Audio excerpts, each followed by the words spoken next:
Olá, criativos! Meu nome é André e bem-vindos à Fantástica Fábrica Criativa. Uma pergunta que eu escuto muito dos meus alunos que trabalham com aulas e treinamentos é qual o tempo ideal da minha apresentação para que eu continue prendendo a atenção dos meus alunos. Essa discussão existe há algum tempo e chegaram num número aí de mais ou menos 40 minutos. Então o ideal é que quando você chega nesse limite de tempo, você tem alguma estratégia para fazer algum tipo de quebra e retomar a atenção das pessoas. Pode ser apresentando algum vídeo, pode ser fazendo algum tipo de atividade, até mesmo uma pausa. Eu já escutei de algumas pessoas coisas como: Mas esses jovens de hoje não prestam atenção em mais nada.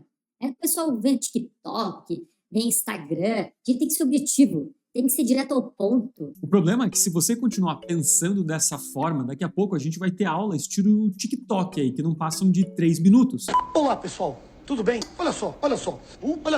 Olha lá. Olha só. Olha que legal. Olha lá. Olha só. E até mesmo não faz sentido, porque existem diversas atividades, como, por exemplo, pessoas que vão assistir um filme no cinema que passam 3 horas ali contínuas, prestando atenção em uma história. Mas daí sempre vem aquele Sherlock Holmes, sabe? E vai falar: mas aquilo é entretenimento, é muito fácil, quero ver isso em uma aula com um assunto sério. Te pergunto uma coisa, por que uma aula também não pode ser divertida? Entende que você não vai ter que ficar pulando, nem contando piada ali na frente para ela ser divertida.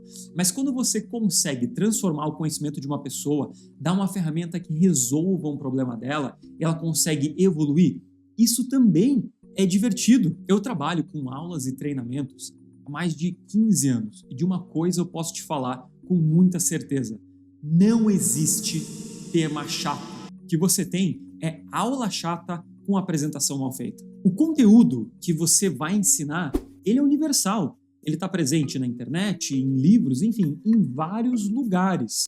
Agora, o grande segredo de uma aula que consegue prender a atenção das pessoas por muito tempo é como você pega esse conteúdo e traduz e molda ele para quem está ali te assistindo. Mas então fica a dúvida: como que eu consigo criar uma aula realmente interessante e fantástica? Pois no vídeo de hoje eu vou falar de 5 princípios que eu uso para criar todas as minhas aulas, seja aqui no YouTube, seja nos treinamentos que eu dou para os meus alunos ou dentro de empresas, e que me fizeram me destacar muito por onde eu passei.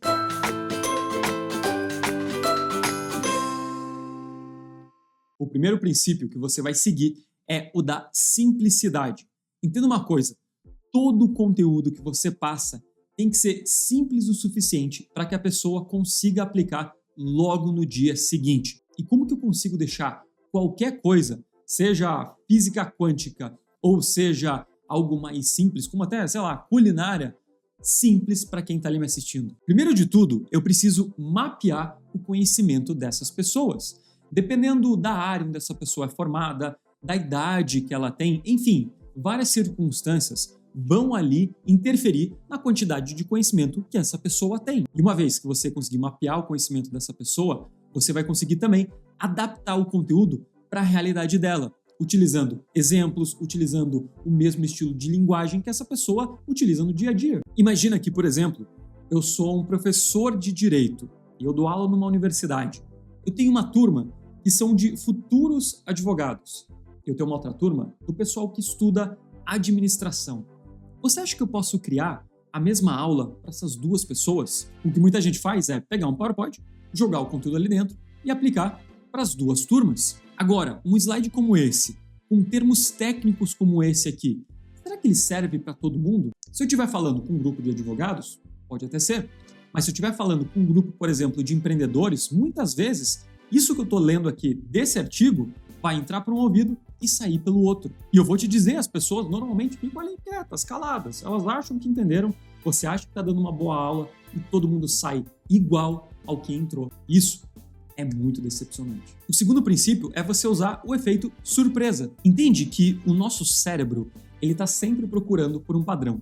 E uma vez que ele enxerga o padrão de alguma coisa, ele meio que entra num modo automático, em que ele não precisa ficar 100% focado na atividade mais. Ele consegue fazer isso sozinho. E a gente só consegue acordar esse nosso cérebro quando eu coloco algo que saia do padrão. Tipo quando você está trabalhando, sabe? Aí tem barulhinho do ar-condicionado. Você fica o dia inteiro no escritório, você nem percebe mais, isso nem te incomoda.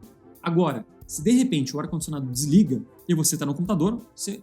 Opa, parece um esquilo, sabe? O que aconteceu?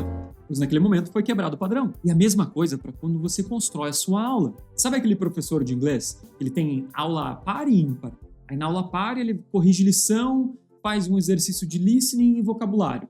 E na aula ímpar ele corrige lição, aí faz um exercício de speaking e daí coloca uma música. E toda semana é igual. Claro que chega uma hora que você já sabe exatamente o que vai acontecer em cada aula e teu nível de motivação e, consequentemente, o de atenção vai caindo, por mais que muitas vezes você se esforce. Então, essa é uma maneira de você começar a criar um elemento surpresa, muitas vezes na estrutura que você utiliza na sua aula, na sua apresentação, no seu treinamento. Ou talvez também você pode criar um fator surpresa no visual da sua apresentação. Ao invés de utilizar um template pronto do trabalho, você pode começar a mudar para uma apresentação mais moderna, uma apresentação utilizando imagens que se conecta com o assunto que você está falando. Tudo isso é uma forma de criar um efeito surpresa e quebrar o padrão. Um terceiro princípio muito importante é o efeito, por exemplo. Você vai me pegar em todas as aulas que eu estou dando sempre com a seguinte ideia.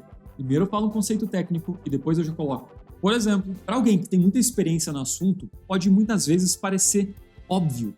Onde eu vou conseguir usar esse conhecimento que você está me passando? De que forma a gente consegue resolver um problema? Agora, para quem está vendo aquilo pela primeira vez, isso pode não ser tão claro assim. Se a gente passa o assunto de forma simplesmente técnica, eu vou olhar para aquilo, vou achar legal, mas eu vou acabar nunca aplicando. De novo, se eu sou um professor de direito e simplesmente estou falando de contribuição sindical e eu coloco lá, o desconto da contribuição sindical está condicionado à autorização prévia, legal, eu passei esse conhecimento. Agora, em que situações eu vou utilizar isso? Como isso pode auxiliar minha empresa, eu ali assistindo essa aula como um empresário? Pois é nessa hora que você vai tangibilizar esse conhecimento técnico utilizando um exemplo. Junto com esse efeito, por exemplo, eu já gosto de conectar um próximo princípio, que é a ideia do storytelling. Através de uma pesquisa, o psicólogo Jeremy Bruner provou que uma informação em formato de história ela tem até 20 vezes mais chance de ser lembrada do que se ela for transmitida em um formato de lista ou em um formato simplesmente técnico. Então, voltando para o caso do direito, eu posso pegar aquele assunto da contribuição sindical e contar uma história de um cliente meu, de um colega que é dono de uma empresa e teve que lidar com essa situação. E como ele lidou? Se ele lidou de maneira correta ou se ele lidou de maneira incorreta. Eu já pego esse conceito técnico que eu acabei de passar e vou mostrar como ele poderia ter ajudado a pessoa ou como realmente ajudou a pessoa. Eu sempre, claro, vou contar uma história que se relacione com o dia a dia desses meus alunos. Por isso que é importante entender também quem eles são. E o último princípio que eu sempre utilizo é a apresentação, independente da aula que eu vou dar. Eu sempre vou criar uma apresentação para andar junto comigo. Todas as ideias que estão na minha cabeça, elas são muito claras para mim, porque eu passei muito tempo planejando elas. Agora, para quem está te escutando pela primeira vez, imagina você passar 20 informações diferentes. Será que essa pessoa vai conseguir visualizar todos os exemplos? Será que ela vai conseguir acompanhar a sua linha de raciocínio? A apresentação tem o grande trabalho de, primeiro de tudo, organizar de forma linear as suas ideias para a pessoa que está assistindo. Depois, ela também vai ajudar a tangibilizar os teus exemplos, tangibilizar o storytelling. Ela não vai ter que simplesmente imaginar algo que você está falando. Ela vai conseguir visualizar o que você está falando. Isso evita erros de comunicação. E uma apresentação também tem o poder de causar o efeito surpresa, onde a maioria das pessoas está acostumada a simplesmente visualizar um template como esse, igual a todos os outros. Se você, por exemplo, muda o visual da apresentação, essa também é uma grande estratégia para você, ligar ali um sinalzinho de alerta e fazer com que seu aluno que está ali assistindo comece a prestar atenção em algo que você está falando. Mas, infelizmente, muitas vezes por negligenciar essa ferramenta ou por você pensar, mas eu tenho que dar uma aula, meu trabalho não é fazer uma apresentação. Você acaba criando qualquer coisa, simplesmente abrindo um PowerPoint ou qualquer outra ferramenta e vomitando conteúdo ali dentro. Chega para fazer a tua apresentação, acha que está fazendo um bom trabalho, as pessoas acham que estão aprendendo, e sai todo mundo ali igual como entrou. Você sem reconhecimento e as pessoas sem aprendizado. Lembre-se de que uma boa aula, um bom treinamento não é simplesmente pegar um apanhado de conhecimento e colocar dentro de um PowerPoint de qualquer maneira. É a gente ter esse apreço, essa estratégia, essa criatividade para moldar de forma visual e moldar o conteúdo também de forma estratégica, focando em sempre gerar o maior valor e a maior mudança para quem está sentado ali escutando a gente. Afinal, é o resultado deles que reflete na gente. Quanto melhor eles forem, quanto mais transformação você gerar, mais você vai ser reconhecido, mais o trabalho vai crescer, mais você vai ser requisitado pelas pessoas. E como sempre, obrigado por assistir.